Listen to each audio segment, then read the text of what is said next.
ਬਜ਼ੁਰਗ ਇੱਕ ਦਿਨ ਕਹਿਣ ਲੱਗੇ कि पुत्र एक पिंड का ना सादा जा झटका जहा बाबा हाजली चला गया। अब उस जमाने में हज होते थे खच्चरों पे, घोड़ों पे, गधों पे ट्रैवल किया जाता था, तब ये हवाई जहाज का जमाना तो नहीं था। कहते ने वो जो हाजली चला गया खच्चर ते बह के ते उत्थे जाके उन्हें तवाफ किया, सिर मंडवाया, टिंड कराई ते उहदे तो बह के जो दुआ मंगण लगे ना तो हुण दुआ किस अंदाज च मंगदा।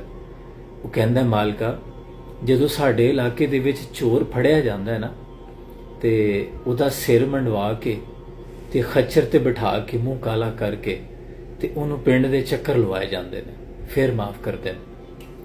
ਤੇ ਮਾਲਕਾ ਮੈਂ ਵੀ ਅੱਜ ਚੋਰ ਤਰ੍ਹਾਂ ਫੜਿਆ ਗਿਆ, ਖੱਚਰ ਤੇ ਵੀ ਬਿਠਾ ਲਿਆ, ਚੱਕਰ ਵੀ ਲਵਾ ਲਏ, ਨਹੀਂ ਸਿਰ ਵੀ ਮੁੰਡਾ ਲਿਆ, ਰੋ ਪਿੱਟ ਵੀ ਲਿਆ ਤੇ ਅੱਜ ਤੇ ਫੜਿਆ ਗਿਆ ਤੇ ਹੁਣ ਤੇ ਮਾਫ कर दे। यानी कहने का मतलब ये है कि ये कोई मखौलिया अंदाज नहीं था बात का, लेकिन ये उनकी सादगी थी, ये अपनाइयत थी अपने रब से। वो अपना दुखड़ा अपने अंदाज में बयान कर रहे हैं। याद रखें कि अल्लाह को आपकी कोई लफ्ज़ों की तमहीद की ज़रूरत नहीं होती कि आप कोई मुदब्बर अल्फाज का इंतखाब करें, आप कोई तशबीहात इस्तरात को या कोई ऐसे जुमले आप इंतखाब करें कि अपने रब से अपना हाल बयान करें, या दुआ मांगनी है आपने तो किस अंदाज में मांगें। उससे आपकी सादगी, आपकी जो प्योरिटी है, आप जो अंदर से जितने खालिस हैं, वो खुलूस देखता है। उसे इस बात से गरज नहीं है कि मेरा बंदा क्या मांग रहा है और किस अंदाज में मांग रहा है, वो तो देखता है कि जज्बा खालिस कितना है। विजदान तो कहता है कि जब उस बुजुर्ग की दुआ अल्लाह ने सुनी होगी तो अल्लाह ने मुस्कुरा के कहा होगा कि फरिश्ता इसका खाता गोल कर दो, यार इसे बख्श दो।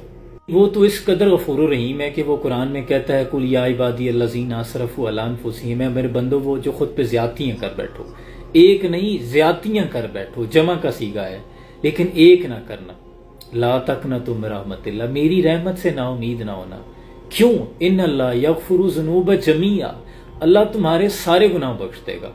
अब ये इतना बड़ा सीगा है, जो अरबी ग्रामर जानते हैं कि 70 साल 100 साल के गुनाह इस जुमले के सामने, अल्लाह की इस गारंटी के सामने कुछ भी नहीं है।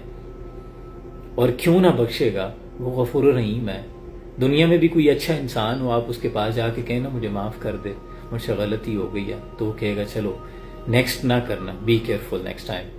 वो तो गफूर रहीम ज़ात है। इसलिए अपने हाल अपने रब से बयान किया करें, जिस अंदाज में बैठे हैं उससे बातें करना शुरू कर दें कि मेरे मालिक ये मुसीबत मुझ पे वारिद हुई है, ये तूने ही ख़त्म करनी है, मैं तो आजिज़ इंसान हूँ, तू मेरा मालिक है।